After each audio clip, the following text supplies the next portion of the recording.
Assalamualaikum warahmatullahi wabarakatuh. Shalom, Om Swastiastu, Namo Buddhaya, dan salam kebajikan bagi kita semua. Halo semuanya, kami dari kelompok 5 ingin menjelaskan dan mempraktikkan tentang rangkaian listrik menggunakan teorema superpositif. Sebelumnya, saya Rizal Anaf Makarim dengan NIM 255576161 SV 26113 dan rekan saya. Saya Budi Harjo Prasetyo Aji Yudanto dengan NIM 255600608 SP 26455. Berikut video tayangan dan penjelasan dari kami. Selamat menyaksikan. Teorema superposisi adalah metode analisis rangkaian listrik yang digunakan untuk menyelesaikan rangkaian linear yang memiliki lebih dari satu sumber bebas, yaitu sumber tegangan atau sumber arus. Teorema ini menyatakan bahwa arus atau tegangan pada suatu komponen adalah jumlah aljabar dari arus atau tegangan yang dihasilkan oleh masing-masing sumber secara terpisah, ketika sumber lain yang lainnya dinonaktifkan. Sumber tegangan dinonaktifkan dengan cara dihubung singkat atau diganti kabel biasa. Sumber arus dinonaktifkan dengan cara dihubung buka atau open circuit. Langkah-langkah analisis dari teorema superposisi ini yaitu: yang pertama, pilih satu sumber bebas yang akan diaktifkan terlebih dahulu. Kedua, matikan semua sumber bebas lainnya. Ganti sumber tegangan lain menjadi short circuit dan sumber arus lain menjadi open circuit. Ketiga, hitung nilai arus atau tegangan komponen yang dicari berdasarkan rangkaian tunggal tersebut. Tandai hasilnya sebagai respon parsial pertama. Keempat, ulangi langkah 1-3 untuk sumber bebas lainnya secara bergantian hingga semua sumber telah dianalisis. Kelima, jumlahkan semua respon parsial secara aljabar untuk mendapatkan hasil total akhir. Perhatikan arah arus atau polaritas tegangan. Jika arahnya berlawanan dengan ketetapan awal, tandanya menjadi negatif. Alat dan bahan yang kita gunakan yaitu satu daya, modul RCL, jumper secukupnya, baterai 1,5 volt, dan multimeter.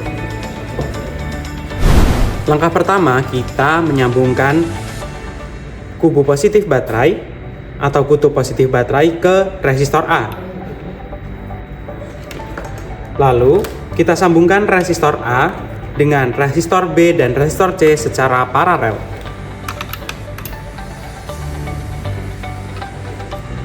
Setelah tersambung secara paralel, RB kita sambungkan dengan power supply kutub positif. Dan bagian negatif satu daya dan bagian akhir pada RC kita sambungkan menjadi satu dengan baterai kutub negatif.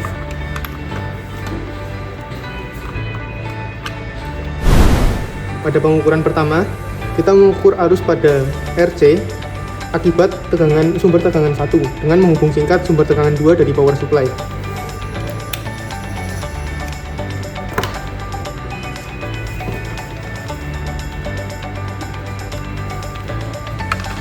Hasil yang didapatkan yaitu 0,4 mA. Pada pengukuran kedua, kita mengukur arus pada RC akibat sumber tegangan 2 yaitu dari power supply dengan menghubung singkat sumber tegangan 1. Ini dari sumber baterai dari kutub minus dan sumber baterai dari kutub positif kita hubung singkat dengan menggunakan jumper.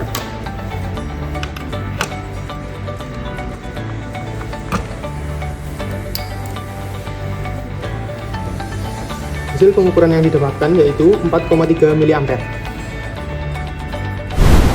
Pengukuran yang terakhir yaitu mengukur arus pada RC akibat sumber tegangan 1 yaitu dari baterai dan sumber tegangan 2 dari power supply.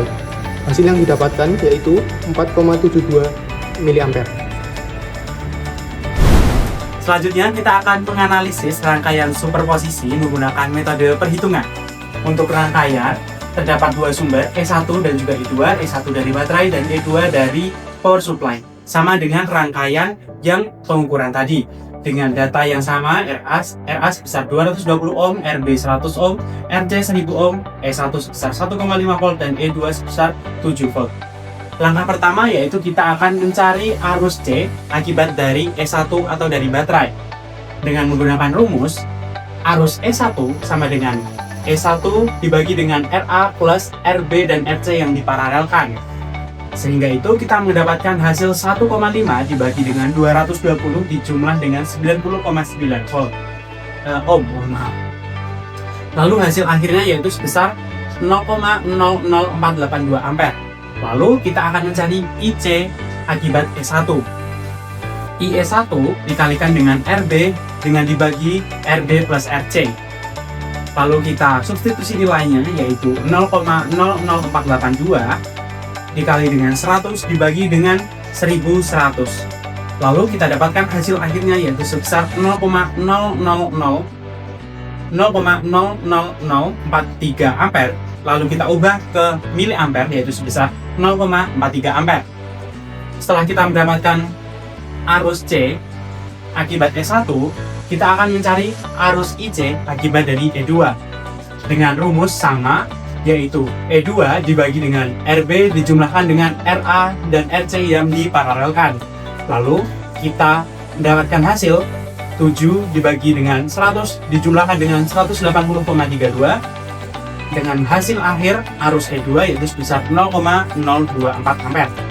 Lalu kita cari IC akibat dari E2 yaitu IE2 dikalikan dengan RA dibagi dengan RA plus RC.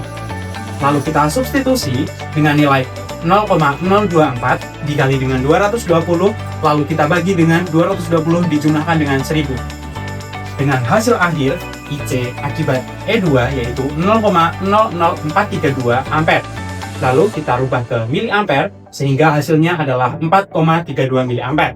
Lalu kita totalkan seluruh arus IC akibat E1 dan E2 dengan menjumlahkannya yaitu 0,43 dijumlah dengan 4,32 dengan hasil akhir sebesar 4,75 miliampere. Selanjutnya, kita akan membandingkan hasil pengukuran dan perhitungan. Yang pertama, IC akibat E1. Pada hasil pengukuran didapatkan 0,45 ampere dan pada perhitungan didapatkan 0,43 ampere.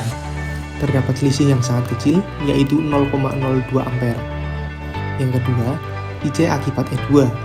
Pada hasil pengukuran didapatkan 4,25 ampere dan pada perhitungan didapatkan 4,32 ampere. Terdapat selisih kecil, yaitu 0,07 ampere.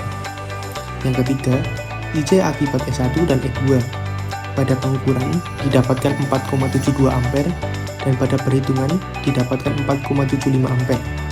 Terdapat selisih yang sangat kecil, yaitu 0,03 ampere. Secara teori, IC akibat E1 dan E2 didapatkan dengan menjumlahkan IC akibat E1 dan IC akibat E2. Pada hasil pengukuran, untuk mendapatkan IC akibat E1 dan E2, yaitu menjumlahkan IC akibat E1 yaitu 0,45 ampere dan IC akibat E2 yaitu 4,25 ampere yang seharusnya dijumlahkan menjadi 4,7 ampere.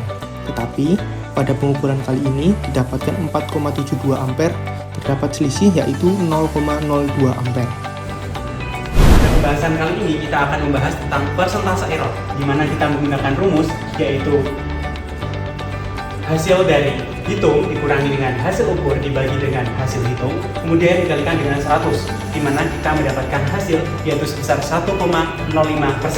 Hasil ini merupakan hasil yang sangat normal, di mana ini masih dalam batas wajar toleransi, di mana tidak akan atau tidak ada permasalahan yang terjadi pada rangkaian tersebut selagi masih ada dalam batas aman. Lalu, mengapa sih tidak selalu perfect mendapatkan nilai 0? Nah, di situ terdapat beberapa faktor nih. Yang pertama yaitu ada toleransi resistor, di mana kita menggunakan resistor yang tidak diukur, melainkan dihitung. Sehingga di situ terdapat beberapa toleransi yang seharusnya itu menjadi nilai pasti, namun kita menggunakan nilai hitung. Yang kedua, kita menggunakan hambatan kabel dan sambungan, di mana pada kabel dan sambungan tersebut memiliki nilai toleransi yang sangat kecil. Namun itu, nilai toleransi yang sangat kecil tersebut tetap mempengaruhi pengukuran pada arus. Kemudian yang ketiga atau yang terakhir yaitu tegangan sumber yang tidak ideal. Dari power supply maupun baterai, terkadang tegangannya meningkat ataupun menurun, sehingga ini mempengaruhi hasil perhitungan arus kami. Sekian dari hasil dan pembahasan pada kelompok kami. Sekian penjelasan dan praktek dari kami. Wassalamualaikum warahmatullahi wabarakatuh.